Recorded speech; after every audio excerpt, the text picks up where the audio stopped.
Hi dreamers, welcome back to my channel Roses Star and Books. And this is my second video for the year. So I decided that each week I would do a weekend review, reviewing all the books that I read in that week. I think that it will be easier for me because that way the books are more fresh in my mind so I could better explain and give a better account for the books that I've read. Like the month wrap up thing was not really working for me because by the end of the month I forgot what I read like in the beginning, even though I know the titles of the books and I have like a general idea for what I read. I'm not gonna really fully remember the details, the deeper details of that book. So I decided that I'm gonna just do weekly reviews, weekly wrap ups, that kind of thing. So between the third and the fifth, I've read six books. So let me start with the first book. The first book that I read was Junior High Drama by Louis Simone and Jane B. Mason and Summon. Now I gave this 5 star because I absolutely loved it. Way to start out the year on a great note. Now, Junior High Drama was a graphic novel and it is told in different stories. So there were different sections. The first part was about this girl that had size. Like she was like thick, or some would say fat, but I prefer to use the word thick or fluffy because I think that's more of a suitable word. I don't know. I don't want to offend nobody. Like some people don't like the word fat. And I understand why, because fat can be seen in a negative light, and not everybody that is big, a big or plus size means that, you know, it should be shown negatively. Just that. So she was fluffy, and she didn't like that ruined her self-confidence and everything like that. And she has this lovely voice. I mean, I couldn't hear the voice, but according to the graphics, she had this lovely voice. And the teacher wanted her to sing in a musical, but she didn't want to because she thought that she was self-conscious about the way she looked. So, yeah, like it basically ruined her self-confidence, so she didn't want to try out things that she loved, like singing on stage in front of everybody. She didn't want to feel embarrassed. She didn't want people to body shame her. She thought people look at her in this way. So she went to a doctor. The doctor said that she is of, more healthy. She's healthy in terms of her weight based on her size and her age. And she didn't like that. So the doctor suggested for her to start exercising. And she started exercising, and weirdly enough, well, not weirdly, but it started to boost her self confidence. It started to make her feel better because exercise can really make you feel better. I mean, I don't know that because I don't exercise, but it can make you feel better according to research and stuff like that. So, yeah, that was the first story, and the other stories were about like someone having diabetes and like different problems in junior high, like different problems girls come down with and ways in which they dealt with that. And yeah, like one had to deal with bullying, diabetes, and all this stuff, and I really enjoyed it. I screenshotted a few pages from the ending of the story because they gave this spread with information, and I really thought that was helpful and I really enjoyed it. So, the second book that I read was Hair Like Mine by Latasha M. Perry. I think that's how to pronounce her name, and B. Jackson. I also gave this 5 star because, like, hair positivity is something that curly curly girls, I say curly girls like those with curly hair or curly hair as well, they need that hair positivity. And the message of the book was really inspiring. The mother was like, you wouldn't see two people with the same hair. Everyone is different, and that's what makes us really special. So I really enjoyed that message. That is something that I think that every child with curly hair, or even self they don't have curly hair, but I think that's a message that every child should receive, that yes, you're going to go out into the world and you're going to see different types of hair, skin color, everything like that, but that's okay. Not everybody's going to be the same. Everybody's different, and that's what makes us special, and that's what makes us unique, and we should love ourselves for that.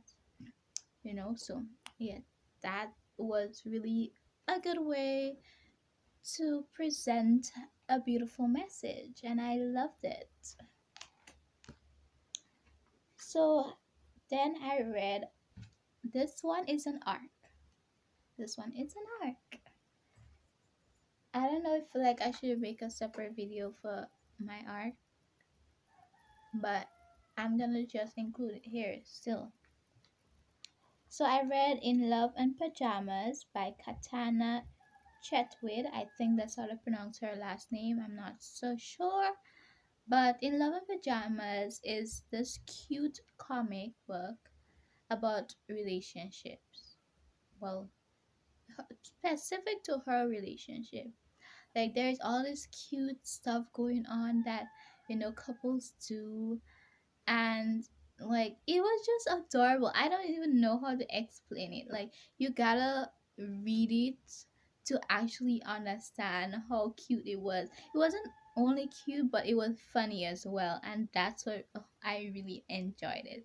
It made you feel so warm, and just made you like, it really highlighted the good things in a relationship, the weird and the quirky and the fun, and I really enjoy that. Like sometimes we need to be reminded that you know falling in love and being in love can be fun and adorable and cute, because there's so much negativity around there, and a lot of people sometimes view relationships negatively, because yes, of course, you're gonna have drama, you're gonna have misunderstandings and everything like that. And I feel that people really surround themselves and focus on those negative things. But it is also important to remind ourselves that there is also positive stuff about relationships, and cute and fun and quirky stuff about relationships. So I really enjoyed that aspect of it. It was so cute. I want to read it again. I will read it again. Yeah. So yeah. And then, so that was the third. The fourth book that I read is actually a classic. At first, I didn't know it was a classic, and then I researched it and I saw that it was a classic. So it is The Red Badge of Courage by Stephen Crane. I give this 2 star,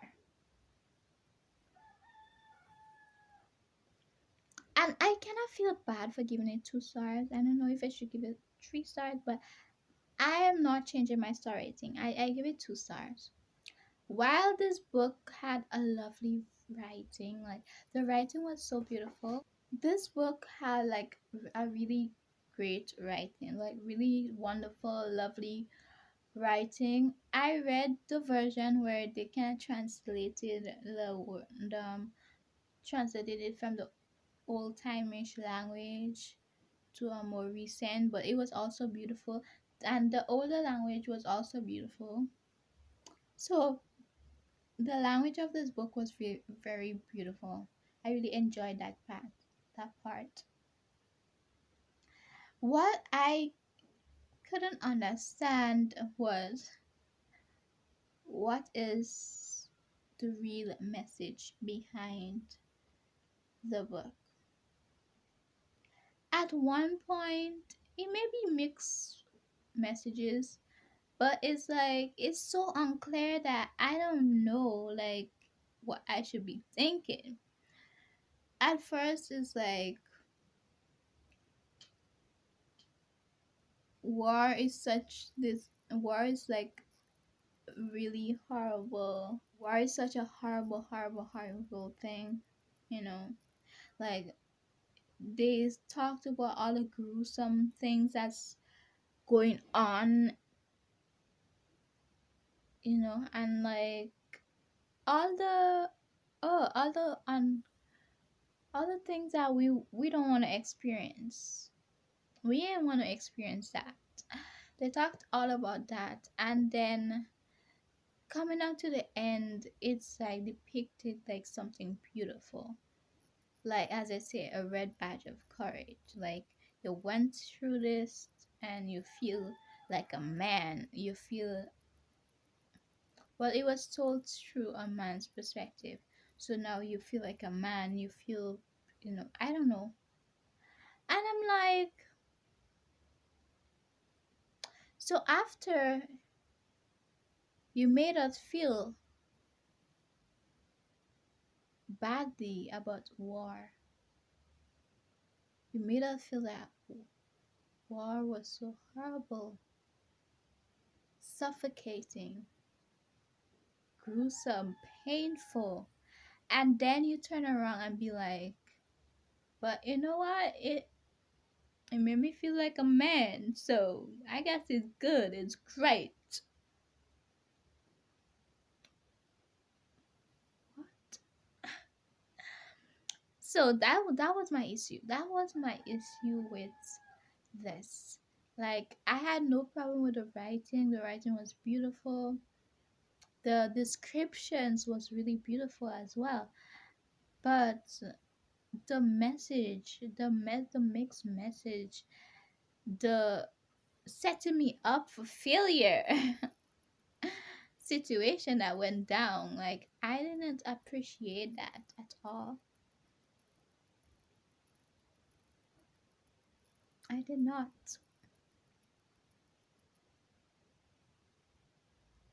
And if anybody has read The Red Badge of Courage, I really want to know like other people's opinions on the book. No, like let's just I want to know, am I being too critical? I don't know. So, the fifth book that I read, well, is a graphic novel, is New Kid. And I gave it 4 stars. New Kid by Jerry Craft. I gave it 4 stars. Now, like, I started to read this physically, like, watching the comic and stuff like that. And then I switched over to the audiobook. And the audiobook was so much better. Like, while reading this, I was feeling like it was a bit boring. And then when I switched over to the audiobook, like everything came to life. I was enjoying it. And I was like, oh my gosh, look at the difference like between me reading and me listening. I mean, I could read something and I could enjoy it. Like I normally read, but it's like this particular graphic novel. Even though like I enjoyed it when I switched over, for some reason I was not connecting with it when I was physically reading, and I don't know why that is, but it was just that way. So yeah, I don't really have much to say about it. This one was simply about a new kid. He moved to this school, even though like he wanted to go to art school. His mom thought it was best for him to go to this particular school. No, because there was like a variety of different things and subjects and all the things that she thought could benefit him. And in the school, majority of the children and staff is predominantly white, and so there was an issue with sort of racism because there's this one particular teacher that kept calling a boy by a different name than his name, and like stuff like that was going on. And yeah, like there's this point they wanted to punish the boy for the black kid for something that the white kid also had responsibility in, you know. So it was, the messages and stuff was really good. Yeah, it's just that I couldn't get into it physically. So yeah. And the last book that I read within the 3rd to the 9th was Sadie by Courtney Summers. And I gave this 4 stars. I want to know what happened to Sadie. To me, like the description from Sadie's perspective they gave, it almost felt like she blacked out and not died. But I could be interpreting it wrong. Maybe she did die. But where is her body? Like, so let me start off by saying Sadie is this character, the main character of the story. Now, Sadie's upbringing and childhood was not so good because her mom was like an alcoholic, doing drugs, and all these things. And so she had to learn how to take care of herself really fast. No, she basically had to grow up quickly. And like the mom had like a next kid, which is called she's called Maddie, and so Sadie had to take care of Maddie as well. Sadie didn't like her mom because, like, why mom? Why can't you just give this up to take care of us? But Maddie, however, loved her mom. And one day, Maddie died.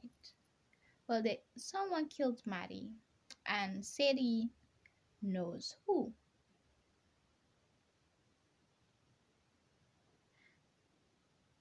So the guy that killed Maddie, she thinks is Keith. And so she went on this little hunt for Keith. She was like, yeah, like I'm gonna kill this guy when I see him. I'm gonna kill him. And as she traveled to different places, she realized that his name is not Keith. Like he used different alibis. Is it called alibis or aliases? What am I saying? He used different names or aliases in different parts. And one thing that you should know about Keith is that Keith preys on young girls. Like he sexually harassed or sexually abused Maddie and Sadie, and he takes these trophies for him. Like he rips out the tag of their dresses and writes their name on them, and keep that as his trophies and everything like that. I feel like I'm spilling too much, but like I really enjoyed this book because it was in the perspective of Sadie and also the perspective of a reporter, and it felt like a podcast, and I really enjoyed that aspect of the book. I listened to the audiobook and I really enjoyed that aspect. But what I really really wished, and I understand why they did that, why they left the ending like that, but like I really wish that at least they found her body if she's actually dead. Like I don't know, like too much time, it's like these things happen and it never ends happily. And I guess that's why the author did that, because like cases like this normally they don't end happily. I get that, but like let us just have a little hope for once. Let us just get a happy ending for once, please. And that's how I felt. Like I just needed like a little bit of a happy ending. So yeah.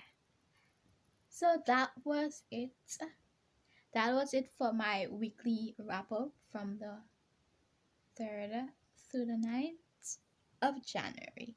I did not read nothing on the 1st and the 2nd of January. So 3rd through the 9th. Yeah. Thank you for watching this video.